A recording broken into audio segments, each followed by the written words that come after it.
नमस्कार दोस्तों, ये है मेरा डेयरी फार्म जहाँ मैंने 15 से 20 फ्रीजियन नस्ल की गायें और देसी कुछ जर्सी गायें भी रख रखी हैं। डेयरी का कुल एरिया लगभग 1400 से 1500 स्क्वायर फीट है, जिसमें 26 से 27 फीट चौड़ाई और 50-55 फीट लंबाई है। गायों को चारा डालने के लिए एक कतार में लंबी नाद या चरण बनाई गई है। आइए अब उस साइड चलते हैं। डेयरी में लगभग एक टाइम 45 से 50 लीटर दूध उत्पादन होता है। क्योंकि ये गांव का एरिया है तो थोड़ा यहाँ रेट कम मिलता है। गाय का दूध 25 से 30 रुपये प्रति लीटर और वहीं भैंस का दूध 35 से 38 रुपये प्रति लीटर बिक जाता है। ठंड में कुछ ऐसा माहौल दिखता है, सारी गाय और भैंसों को बाहर निकाल दिया जाता है। छोटे जानवर जो नाद तक नहीं पहुँच पाते उन्हें ड्रम काट कर उसमें ही खाना डाल दिया जाता है। इनका अलग ही है, खा के उसी नाद में खड़ी हो जाती हैं। गायों को टाइम टू टाइम धुलने के लिए समरसेबल की व्यवस्था लगा रखी है। कुएं में ही समरसेबल पंप डाल दिया गया है बिना बोरिंग के। समय समय पर दवा लगाकर गायों की अच्छे तरह की साफ सफाई की जाती है और इनके स्वास्थ्य का विशेष ध्यान रखा जाता है। अत्यधिक गर्मी पड़ने के कारण मिल्क प्रोडक्शन पर भी प्रभाव पड़ा है, इसलिए इन्हें दोनों टाइम धुलना बहुत ज़रूरी है। मच्छरों और कीड़ों से बचाव के लिए हमने सारे खिड़कियों पर जाली लगा रखी है, आप देख सकते हैं। और ठंड के दिनों में इन जालियों को पुआल से ढक दिया जाता है। ठंड के दिनों में धूप के लिए गायों को बाहर बांध दिया जाता है। डेयरी की रखवाली और यहाँ की देखभाल के लिए हमने 2 देसी कुत्ते भी पाल रखे हैं। मिल्क प्रोडक्शन बढ़ाने के लिए गायों को खरी, चोकर और गेहूं का दरा पीस के दिया जाता है। चारे के रूप में बरसीन और ढैंचा भी बाल के दिया जाता है। सीज़न में चारा खिलाने के बाद जो ढैंचा या सेसबानिया बच जाता है उसे खेत में ही जोतवा देते हैं, जो मानसून आने पर खेत में ही पानी के साथ सड़ता है और एनारोबिक बैक्टीरिया सॉइल में नाइट्रोजन कंटेंट बढ़ा देते हैं, जिससे फसल की पैदावार अच्छी होती है। चारा के साथ साथ ही एक अच्छे फर्टिलाइज़र का भी काम करता है। ये है स्वराज का 855 FE 3 सिलेंडर का 55 हॉर्स पावर का ट्रैक्टर, 60 लीटर की फ्यूल टैंक कैपेसिटी के साथ। इसके PTO की लिफ्टिंग कैपेसिटी है लगभग 20 कुंटल 2000 किलो। जो खाली एरिया आप देख रहे हैं इसमें का ढैंचा काट के गायों को चारे के रूप में खिला दिया गया है। बाकी बचे हुए ढैंचे को खेत में ही जोतवा रहे हैं। आसपास के खेतों में नीलगाय भी देखने को मिल जाती हैं। देखने में तो बहुत अच्छे लगते हैं, लेकिन फसल को नुकसान पहुंचाते हैं और एक्सीडेंट का भी खतरा बढ़ जाता है। तो आइए देखते हैं शुरू से डेयरी मेकिंग का प्रोसेस। लेकिन उससे पहले ये है हमारा ट्यूबवेल जहाँ से खेतों की सिंचाई होती है। पानी साफ रहता है, पिया भी जाता है। और ये है हमारा कुआं, इसी में हमने एक समरसेबल लटका दिया है 20 फीट की पाइप डालकर, जिससे गाय धुलने का काम और बाकी हर जगह पानी भरने का काम हो जाता है।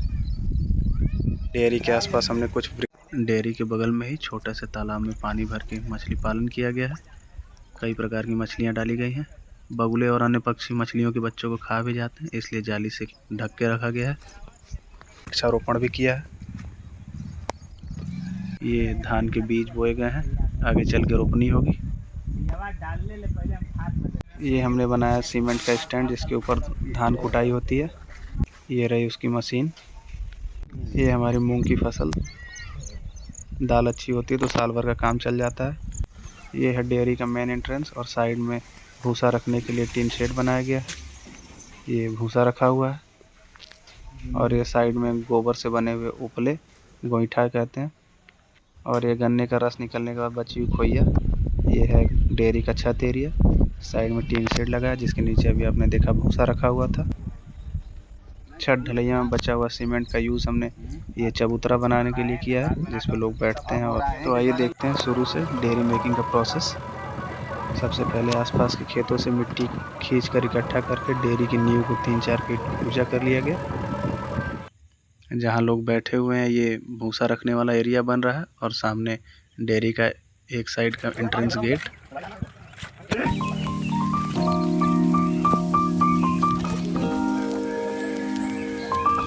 पीछे साइड रास्ते के लिए थोड़ी जगह। गायों की नाद बनाने के लिए एक बेस तैयार किया गया जिसके दोनों साइड नाद बनेगी। काम करने वाले मिस्त्री और लेबर आसपास के गांव के ही हैं, तो हंसी मजाक के साथ काम तेज़ी से आगे बढ़ रहा है।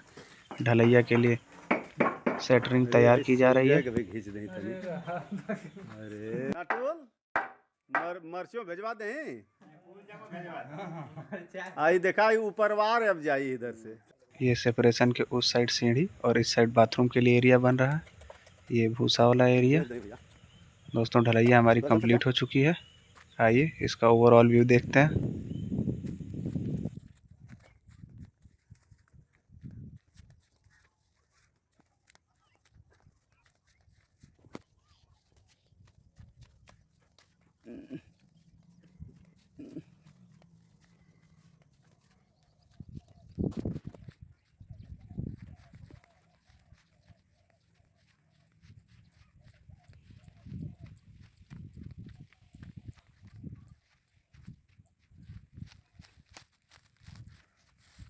क्रॉस वेंटिलेशन के लिए इस टाइप की विंडोज़ छोड़ी गई हैं और 2 दरवाजे दोनों एंड पर बनाए गए हैं।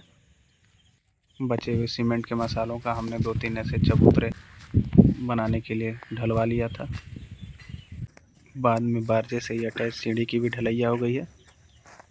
आइए ऊपर चल के देखते हैं।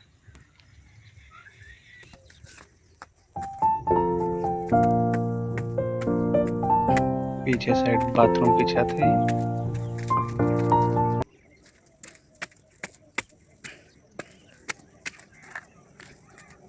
ये लेफ्ट साइड में भूसा रखने वाला टिन शेड का एरिया। गाय बांधने के लिए सभी नाद के नीचे सर्कुलर हुक फंसा दिया गया है, उसे जाम कर दिया गया है। इससे पहले गायों को खिलाने के लिए ये जुगाड़ किया गया था। डेयरी बन के कंप्लीट हो जाने पर सभी गायों को यहाँ पर शिफ्ट कर दिया गया। आप देख सकते हैं।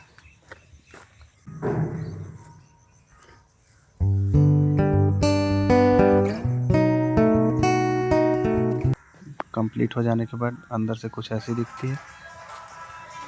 उस पार जाने के लिए केवल एक ही साइड से रास्ता दिया गया है और दोनों एंड पर एक नाद बनाई गई है जिसमें पानी भर के रखा जाता है।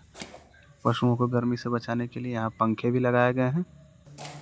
ठंड के दिनों में यहाँ काफ़ी अच्छी धूप अंदर तक आती है। तो दोस्तों ये था हमारा 1400 से 1500 एरिया में फैला हुआ डेयरी फार्म, जिसको बनाने में कुल लागत 6 से 7 लाख रुपए की आई है। डेयरी फार्मिंग से रिलेटेड कोई भी सवाल आप हमसे पूछ सकते हैं और आप अपने सुझाव हमें कमेंट करके ज़रूर बताएं। अंदर के लगभग दोगुना एरिया हमने बाहर गायों को बांधने के लिए छोड़ रखा है और मिट्टी पटवा के उसे ऊंचा किया है। गायों को बाहर निकालने से एक फ़ायदा ये भी है कि अंदर की साफ़ सफाई हो जाती है और जानवर खुले में जाकर थोड़ा रिलैक्स फील करते हैं। गायों को राशन खिलाना उनके मिल्क प्रोडक्शन के हिसाब से फिक्स है। गायों को समय समय पर सप्लीमेंट के तौर पर गुड़, नमक, फिटकरी के पानी या चूने का पानी कुछ न कुछ दिया जाता रहता है शरीर की कमी को पूरा करने के लिए। तो दोस्तों ये था हमारा डेयरी फार्म, इसके बारे में जानकारी। इसके बारे में आप और क्या जानकारी जानना चाहते हैं हमें ज़रूर बताएं और चैनल को सब्सक्राइब कर लें। Thank you.